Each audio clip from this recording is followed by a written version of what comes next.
Hello everyone, आप सभी का मैं अपने चैनल पे हार्दिक स्वागत करता हूं। एक नए क्वेश्चन के साथ मैं आपके बीच फिर से उपस्थित हूं। आज का हमारा जो क्वेश्चन है वो लाभ पर आधारित है। ये हमारा क्वेश्चन कहीं ना कहीं हर प्रतियोगी परीक्षा के लिए बेसिक कॉन्सेप्ट के लिए महत्वपूर्ण है।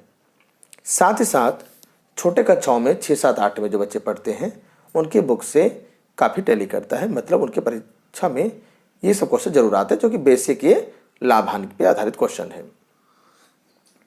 प्रश्न हमारा इस प्रकार है, रुपया 150 में दूध खरीदा गया, उसे कितने रुपए में बेचा जाए कि 20% का लाभ हो।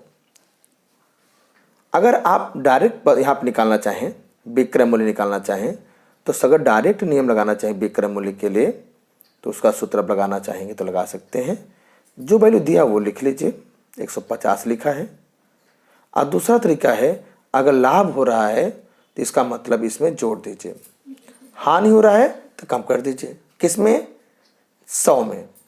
100 है, अगर लाभ है तो 20 को जोड़िए, अगर हानि है तो 20 कम कर दीजिए। इस प्रतिशत का मान निकाल दीजिए। जैसे 150 गुणे दोनों जोड़ेंगे 120 हो जाएगा, बटे में 100 हो जाएगा। क्यों? क्योंकि हम प्रतिशत चिन्ह को हटाना चाहते हैं। ये शून्य कट गया, ये शून्य भी यहाँ कैंसिल हो गया। अब 15 और 12 का गुणा कर देंगे, आंसर आ जाएगा। तो 15 दूना 30, 3, अब 15 कम 15 और 3 18। तो इसका मतलब प्रश्न का जो सही आंसर होगा वो 180 रुपये होगा। ये तो हुआ, हमने एक तरीका आपको सिखाया पहले नियम से। दूसरे नियम का कहता है कि जो आपका यहाँ दिया गया है परसेंटेज वैल्यू, इस प्रतिशत वैल्यू को मेथड सेकंड पढ़ रहे हैं हम लोग। अब उस प्रतिशत वैल्यू को भिन्न बदल लीजिए। हम यहाँ पर भिन्न वाले नियम से लगाना सिखाना चाहते हैं आपको। ये क्या कहता है, 20% को बदलेंगे भिन्न में तो 20 बटा के 100 लिखेंगे। अब 20 से कम 20, 20 पंजे 100, माने 1/5 उसका भिन्न मान होगा। अब इस भिन्न मान में जो नीचे होता है उसे हम लोग क्रय मूल्य कहते हैं। क्या बोलते हैं इसको? क्रय मूल्य बोलते हैं।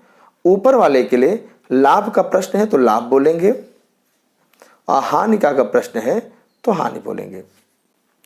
माने 5 का कोई चीज है, उसको 1 रुपये फायदा लेकर, मैंने इसका सीपी, क्रय मूल्य मतलब सीपी, और एसपी मतलब हो गया हमारा विक्रय मूल्य। 5 का कोई चीज है, 1 रुपये का लाभ ले रहे हैं, इसका मतलब उसका दाम 5 में जोड़ेंगे 6 रुपये बेचा गया। 5 चीज रहेगा तो 6 रुपये बेचा जाएगा। इसका मतलब, लेकिन प्रश्न में तो कहा है कि ये 150 रुपये का खरीदा गया है।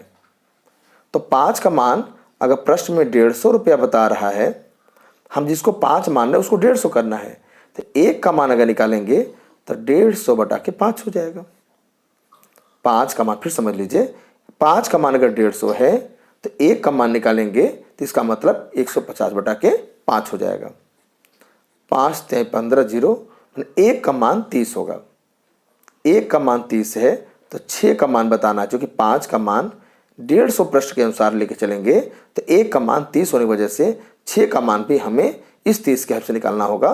तो 6 गुणे 30 कर लीजिए, 6 3 18, मतलब 180 रुपये, जो पुराने वाले आंसर के समान ही आंसर आ गया। तो पहले नियम से सीखा आपने, आज साथ में आपने दूसरे नियम से भी सीख लिया।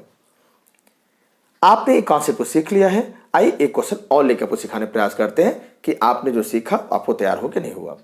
दोनों नियम से एक नया क्वेश्चन और लगाते हैं। इस प्रश्न में प्रश्न का कहना है, रुपया 70 में 1 किलोग्राम आम खरीदा गया, उसे कितने रुपए में बेचें कि 20% का लाभ हो। 1 किलो खरीदा गया है, उस पर लाभ की बात प्रश्न कहना चाह रहा है। तो पहले नियम के अनुसार अगर हम लगाएंगे तो इसका मतलब उसका जो विक्रय मूल्य निर्धारित होगा उसका मान क्या लिखा मैंने बताया था, कितने खरीदा गया है, 70 रुपये का, गुणे का निशान लगा दीजिए, फिर 100 लिखिए। अगर लाभ है तो इस लाभ वैल्यू को जोड़ दीजिए और ओवरऑल प्रतिशत लगा दीजिए कि प्रतिशत बात कर रहे हैं।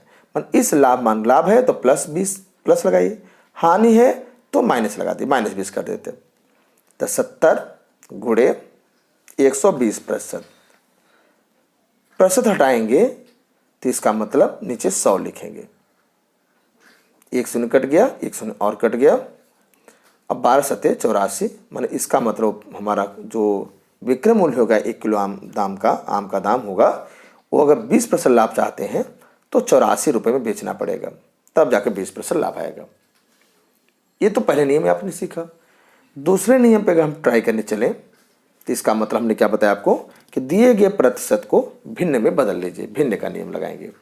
ये क्या कहता है, 20% का जो भिन्न मान होता है 20/100 को हल करने से आ जाएगा। 20 से कम 20, 20 पंजे 100, माने 1/5। नीचे वाले को क्रय मूल्य कहते हैं, क्रय मूल्य को सीपी कहते हैं, कास्ट प्राइस। ऊपर वाले को प्रश्न में लाभ है तो लाभ कहेंगे और प्रश्न में हानि है तो हानि कहेंगे। तो चूंकि लाभ है इसे प्रॉफिट कह दिया, लाभ मतलब प्रॉफिट। सीपी और एसपी में आई लिखा जाए, 5 का किसी का दाम अगर 5 रुपए है, 1 रुपए का लाभ रहे, इसका मतलब 6 रुपए का वो दाम उसका निर्धारित करना होगा, तब जाकर के 20% का फायदा होगा। देखिए प्रश्न में 5 का मान हमें 5 नहीं लेना है, हमें कितना लेना है, 70 लेना है। अगर 5 रुपए का मान 70 प्रश्न में चाहते हैं, इसका मतलब 1 का मान कितना होना चाहिए, 5 का मान 70 के बराबर हो जाए, इसके लिए 1 का मान निकालेंगे तो 70/5 करेंगे। अब 5 से काटेंगे तो यूनिटी मेथड लगा दिया मैंने, तो 5 क्या हो जाए, 5 कम 5, 5 को 20 मैंने 14।